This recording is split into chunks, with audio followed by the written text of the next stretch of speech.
Alors, pendant ce direct, on est bien content parce qu'on va accueillir, notre ami Serge Moreau, qui est journaliste sur les médias papier, mais aussi un peu multitâche, on va dire. Bonjour Serge. Bonjour Eric et bonjour tout le monde. Alors, tu es venu avec Isabelle, une figure légendaire de la course de montagne. Nos précurseurs, on va dire, sur ce niveau. On est sur là le direct de la TDS. Je ne sais pas si tu as suivi, ça fait 10h20 de course. On est sur une bagarre en tête avec l'Espagnol Pablo Villa González et puis le Norvégien Alvar Schwalberg. Alors, un parcours très difficile, très technique.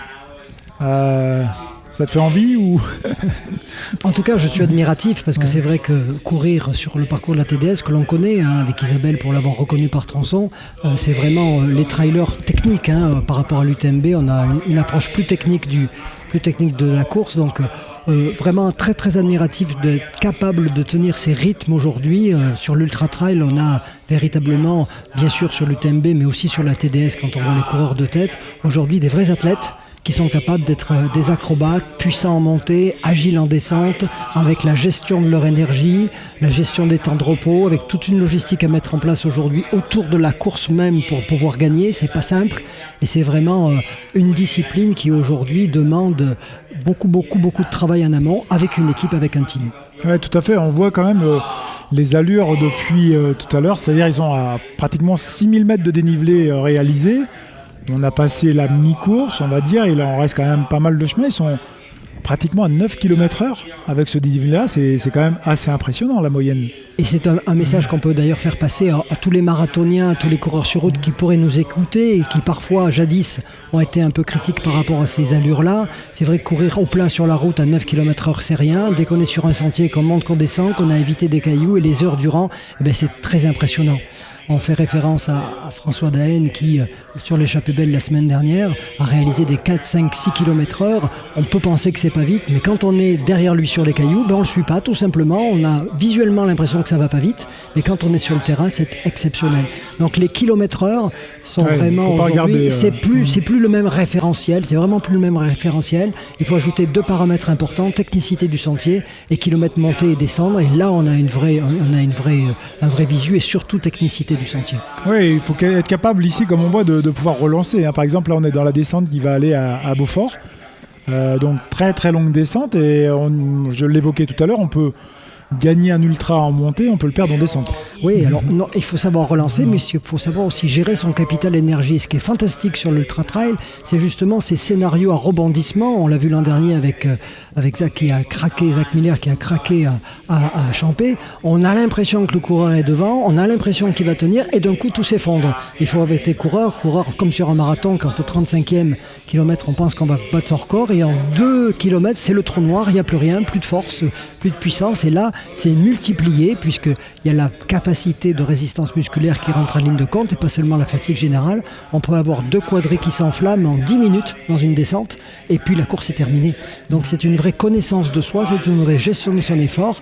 Et c'est pas seulement des athlètes, c'est vraiment des ingénieurs de leur corps quelque part. Ils sont capables d'avoir ce génie de leur corps pour pouvoir gérer tous ces paramètres et ce check control. Et d'ailleurs, moi, ce qui me surprend quand j'interviewe des trailers, des ultra-trailers de haut niveau, c'est la connaissance intime qu'ils ont de leur physiologie et une certaine forme d'intelligence.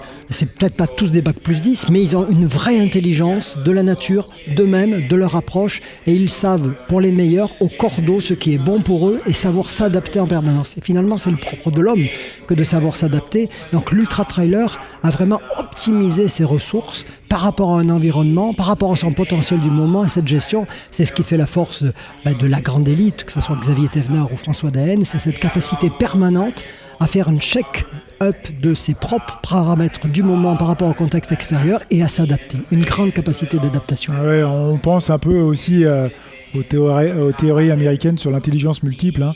C'est-à-dire au football, on peut avoir une certaine intelligence du pied. C'est assez amusant, mais on l'a aussi en trail, sur le travail de proprioception aussi, mais effectivement de connaissance effective de toutes les réactions corporelles qu'il peut y avoir pendant cet effort, et notamment la gestion de la fatigue. La gestion de la fatigue, par exemple, quand on le voit courir, là il est en poussée de pied, montée de genoux, donc il a une foulée, il a donné un petit coup pour changer. Il faut savoir que quand vous courez comme ça sur les sentiers montée-descente, il y a un vrai jeu de course. Vous allez à un moment donné courir en poussée de pied, à un moment donné vous allez relâcher les mollets, courir plutôt en quadrille, c'est-à-dire on va vraiment, comme pour prendre l'exemple d'un cycliste qui va faire de la danseuse, de bec de selle, jouer avec son braquet, un ultra-trailer, il doit être aussi capable de jouer avec tous les paramètres du geste biomécanique de la course pour pouvoir soulager un muscle qui est en souffrance, en faire travailler un autre et avancer toujours dans le bon tempo qui va lui permettre d'aller plus loin. Alors moi je suis content parce qu'en fait on a vraiment ici l'historique de la course de montagne, parce qu'on n'appelle pas ça du trail. Donc je sais que effectivement avec la revue Esprit Trail, maintenant le deuxième numéro là qui va sortir de Trail Évasion. Trail Évasion avec un contributeur de qualité nommé Eric Lacroix. C'est spécial copinage. Mais c'est vrai qu'on est aussi maintenant sur une configuration différente. On voit que le trail arrive à une certaine maturité, aussi avec certaines limites, avec certains concours, et que ça devient une discipline non seulement à part entière, peut-être des fois entièrement à part, mais avec des réflexions qui sont basées, qui viennent aussi bien alors, sur le côté naturaliste, des fois sur le côté culturaliste, peut-être parfois aussi sur le côté métaphysique. On va loin, mais c'est vrai que le côté naturaliste, c'est on dit on aime la nature, donc on va faire du trail. Mais on peut le faire sans faire de compétition. Donc le côté culturaliste, c'est le côté médiatique, social, sociologique. On va faire une compétition contre les autres. Voilà, se rassembler autour de choses, de partage. Et puis, ce côté métaphysique que tu viens d'évoquer, c'est-à-dire le contact finalement de son corps, l'aspect corporel avec la nature. Je ne sais pas si la pensée est résumée, mais il y a vraiment une évolution par rapport à la course de montagne sur des formats courts, le trail. Alors oui, il y a vraiment aujourd'hui trois disciplines qui sont vraiment de la même famille, qui participent du même principe, qui est de courir en nature, mais avec trois tempos complètement différents.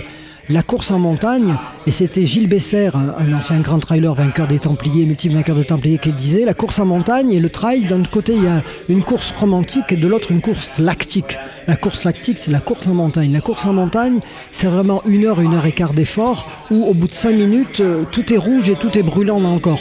Donc c'est vraiment un effort athlétique où c'est la performance athlétique pure et la capacité à s'adapter dans un temps très court au terrain qui va faire la performance. On va prendre par exemple l'exemple du vélo, le cyclocross, 1 heure et quart d'effort maximum, et une cyclotourisme ou Paris-Roubaix ou un championnat du monde à 300 km. C'est à peu près la même différence. C'est pas du tout le même style d'effort, où là vraiment ça va être la gestion de cette capacité à tenir une intensité d'effort très très importante, et c'est vraiment la capacité athlétique qui prime. Après il y a le trail classique, on peut intégrer le trail 2-3 heures de course jusqu'à l'ultra, qui est un homme face à une distance, face à ses paramètres physiologiques, une adaptation permanente à sa fatigue et à sa capacité à aller loin. Et aujourd'hui, il y a une troisième forme de trail qui se développe, qui a sa propre économie, qui est le off, qui est la tentative de record personnel ou médiatisé, ou le défi personnel. Tu en parles effectivement dans le prochain Trail Évasion. Exactement, et on a aujourd'hui énormément, alors il y a ceux qui sont connus, qui nous sollicitent ou que nous mettons en œuvre dans un partenariat média coureur, et puis il y a ceux qui se font dans la plus grande confidentialité, ce qui ne veut pas dire qu'ils sont exceptionnels aussi. On va faire le tour d'une montagne, on gravit une montagne, on est seul avec son chrono, on le met ou pas sur les réseaux, mais c'est aussi du trail, c'est aussi une autre approche. Donc on a aujourd'hui vraiment ces trois disciplines-là qui cohabitent, qui peuvent se mélanger. On peut faire une course de montagne, faire un trail et faire un off pour soi, mais ces trois approches qui sont aujourd'hui la richesse de la palette du trail. Et ce que je voudrais dire, tu as dit qu'effectivement, on était à l'origine de la course en montagne, Isabelle et moi-même, mais c'est vrai qu'aujourd'hui, moi, je suis comme un gamin dans un magasin de jouets quand j'arrive à l'UTMB, parce que je me revois dans les années 80-85 à essayer de convaincre que la course en montagne et les courses en montagne plus longues, parce qu'il y en avait, comme Cirzinal, le Cross du Mont Blanc, pouvait être intéressant à tous les niveaux. Eh bien, quand on voit ce qui est devenu aujourd'hui l'Ultra Trail du Mont Blanc et cet engouement qui a amené tant de monde sur le sentier, c'est vrai que c'est quasiment que du positif tout ça. Parce que les gens viennent sur les sentiers, quelles que soient leurs raisons personnelles, mais ils sont sur les sentiers, ça apporte du bonheur à leur vie. Et donc pour ça, bravo à tous ceux qui ont milité à côté de nous. Et l'évolution technologique, on le voit, regarde, on a à l'écran magnifique patchwork. Vous voyez les trois premiers. Les 3 premiers en direct, et on note une évolution aussi. Et voilà, donc l'Espagnol à droite, au milieu. Et si je peux me permettre, voilà. On a une évolution. Tous les 3, qu'est-ce qu'ils ont? Un short, un débardeur, on dirait des marathoniens. Oui, tout à fait. C'est-à-dire que on regarde des images d'il y a 10 ans, tout le monde aurait été en compression de quad, en maillot avec des sacs plus importants. On s'allège, alors ça veut dire qu'on allège le matériel. On revient un petit peu finalement aux bases du running. Et la légèreté, la simplicité et retirer, enlever tout ce qui va contraindre. Hein. Et donc là, vraiment, et j'aime cette image, j'en ai parlé dernièrement sur les réseaux de Kylian Jornet à Sierzinal à 20 km/h dans les Pyrénées-Navarres. On aurait dit vraiment un marathonien à 2h09. Quoi. Oui, C'était impressionnant. C'était impressionnant. Donc, le moins possible de matériel. Le moins possible de matériel, la légèreté. C'est d'ailleurs lui, sur l'UTMB, qu'il l'avait prôné. On se souvient de sa première victoire à Kylian Jornet, il y a plus de 10 ans, où il avait affolé un peu tous les coureurs et tous les gens qui le regardaient courir en disant mais il a rien, c'est pas possible, on peut pas faire 160 km comme ça, mais si. Et aujourd'hui, finalement, tout le monde tous les coureurs d'élite et de devant ressemblent. C'est ça, donc on est quand même sur les coureurs d'élite. On est sur les coureurs d'élite, voilà. C'est pas pareil. Alors, oui, en fait, c'est vrai qu'on doit responsabiliser les gens en fait en fonction de leur niveau. Exactement. C'est-à-dire que quelqu'un qui va être 45 heures dans les sentiers sur l'UTMB, c'est pas la même approche. Il va pas du tout, il va être confronté certainement déjà à plus de nuit, plus de finalement de risque d'avoir un climat, et puis il va rester plus longtemps dans la montagne avec plus de fatigue. Exactement. Plus d'heures, donc le matériel effectivement obligatoire, il est valable pour tout le monde. Pourquoi ? Parce que c'est souvent justement derrière que parfois on oublie le matériel et qu'on est... parce que ce sont des coureurs expérimentés. D'où l'importance de se faire conseiller par des coachs, de lire des bons magazines pour effectivement se rendre compte que le matériel que l'on doit prendre, c'est pas celui de l'élite, mais c'est celui de son niveau, et d'apprécier ce dont on a besoin réellement sur le sentier, et de ne s'encombrer que de ce que l'on a besoin réellement. Et c'est aussi éprouver soi-même ce dont on a besoin. Alors Isabelle, on ne peut pas parler, monsieur, ça serait bien. Tu peux nous dire un petit mot, parce que en fait là on a vu une course femme avec Audrey Tanguy, effectivement, et on voit les femmes de plus en plus même arriver dans les top 15, dans les top 10, mais on l'a déjà vécu, puisque toi tu avais aussi un excellent niveau et tu faisais des courses ou au scratch aussi des très très bons classements. Je pense que les femmes sont meilleures pour gérer leur effort. Moi, j'avais constaté, même sur des distances assez courtes, les hommes avaient plus tendance à surestimer leur vitesse et puis s'écrouler un peu sur la fin. Alors que les femmes, j'ai l'impression, se connaissent un petit peu mieux et arrivent mieux à avoir le rythme qu'elles sont capables de soutenir. Moi, ce que je voulais dire par rapport à ce qu'on disait tout à l'heure, c'est quelque chose qu'on sous-estime souvent, c'est la charge mentale que ça représente de courir sur des sentiers plus ou moins techniques. Quand c'est très technique, on est obligé tellement d'être concentré sur le terrain que c'est très très très difficile quand on commence à être fatigué, et c'est là que les chutes arrivent. C'est un point qui est très impactant pour l'ultra, je pense. Ouais, c'est ça. C'est-à-dire que là, on est sur des portions roulantes. On le voit sur les 3 premiers. On est en direct avec les 3 premiers de cette TDS. Il y a des portions roulantes. Et on a vu tout à l'heure, dans la montée, justement, il y avait 6 km, 1200 mètres de dénivelé positif avec des passages dans des pierriers, etc. Ça veut dire que cette alternance peut aussi engendrer certains comportements et de la fatigue et évidemment aussi une baisse de vigilance. Et oui, moi j'avais constaté sur des courses un peu longues que le même passage en début de course, on le fait sans problème. Et puis quand ça arrive après des heures de course, on est tellement fatigué que c'est très très très difficile de rester concentré, de choisir les bons appuis. Ça, c'est un point qui doit être à travailler. Ouais. Donc gros palmarès, combien de fois je vais dire pour elle, parce qu'elle a 4 fois championne du monde de course en montagne. Oui. Elle a dû faire aussi 3e un championnat du monde de course en montagne de distance longue. 2 fois, oui. 2 fois, oui. Elle est sur Sierzinal aussi, oui. Et puis surtout quelqu'un qui a été très éclectique, puisque de l'équipe de France de cross, championne de France de marathon, ça montre aussi qu'il ne doit pas y avoir de compartiment. Je crois qu'aujourd'hui... Mais est-ce qu'on n'y revient pas un petit peu ? J'ai comme l'impression qu'effectivement il y a des coureurs qui viennent du skyrunning, du ski alpinisme, du ski ou du VTT, mais on revient quand même aussi à une forme de running aussi, hein, on le voit, parce qu'il faut courir vite quand même. Il y a deux paramètres, c'est ça, c'est qu'il faut courir vite. Aujourd'hui, pour être un trailer qui veut espérer rentrer en équipe de France ou briller sur les trails, il faut savoir envoyer à 16 ou 17 km/h sur les parties planes. Pour ça, il n'y a rien de mieux que les gammes de coureurs sur route.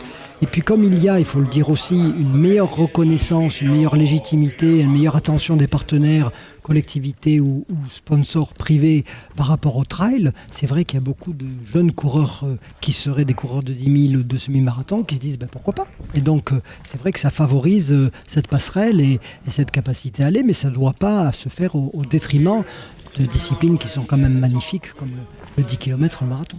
Alors on observe, hein, est-ce que la technique elle a changé, Isabelle, de descente? Non, on a les mêmes qu'on avait dans les époques 80-90 en course de montagne, c'est-à-dire un pas assez léger, on cherche le relâchement en descente.